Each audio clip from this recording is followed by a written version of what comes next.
हिंदू पौराणिक कथाओं में स्कंद पुराण और देवी सप्तशती की कथा के अनुसार उस काल में एक संकुश हिरा नामक एक अत्यंत ही क्रूर बलशाली दैत्य हुआ करता था। उसका पुत्र अस्थिचूरण हुआ करता था।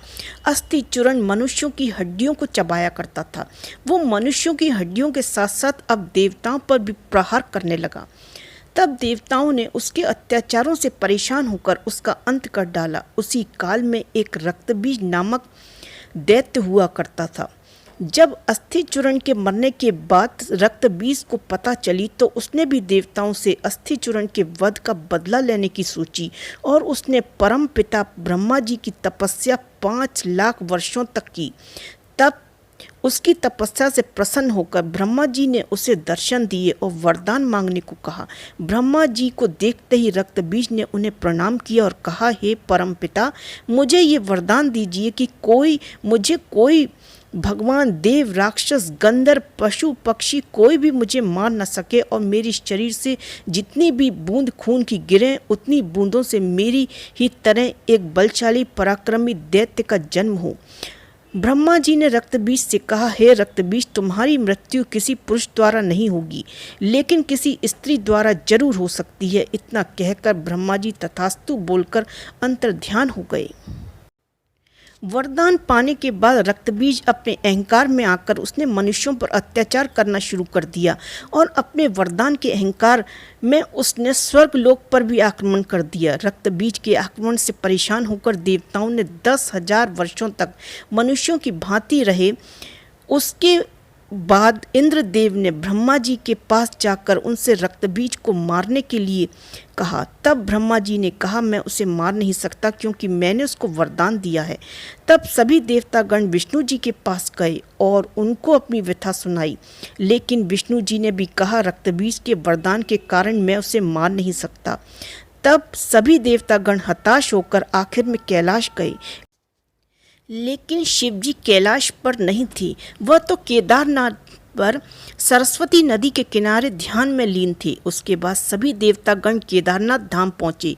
वहाँ पहुंचकर देवताओं ने शिवजी को सारी व्यथा बताई।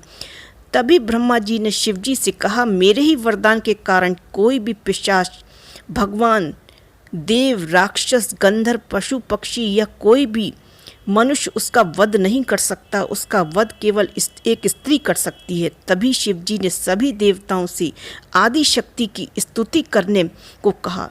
सभी देवताओं द्वारा आदि शक्ति की स्तुति करने से हिमालय में एक देवी प्रकट हुई और उसने देवताओं से कहा कि हे देवगण, आपको घबराने की जरूरत नहीं है। मैं जरूर आप सबकी उस रक्तबीज से रक्षा करूंगी। उसके बाद सभी देवता अपने अपने स्थान पर वापस चले गए। उसके बाद सभी देवतागण ने नारद जी से रक्तबीज की मति भ्रष्ट करने को कहा, जिससे रक्तबीज आदि शक्ति से युद्ध करने को विवश हो जाए। नारद जी रक्तबीज के पास जाकर उसकी मति भ्रष्ट करने के उद्देश्य से गए और कहा कि सभी देवताओं को छोड़कर शिवजी तुमसे नहीं डरते, क्योंकि उनके पास एक आकलन नाम की एक अबला नारी है। क्योंकि शिवजी ने अपने इंद्रियों और उद्देश्य पर विजय प्राप्त की है। यदि तुम सबसे श्रेष्ठ बनना चाहते हो तो तुमने कैलाश जाकर शिवजी पर विजय प्राप्त करनी होगी, तभी तुम उससे ज़्यादा शक्तिशाली और सबसे श्रेष्ठ बन सकते हो। तब रक्तबीज ने शिवजी को मोहित करने के लिए उसने पार्वती जितनी सुंदर स्त्री का रूप धारण किया और कैलाश पहुंच गया। एक बार स्त्री को देखकर शिवजी भी उस पर मोहित हो गए। तभी वह उस बीच पार्वती जी आ गईं और दोनों पार्वती को देखकर शिवजी अचंभित हो गए, लेकिन अपने ध्यान से उन्होंने पार्वती को पहचान लिया।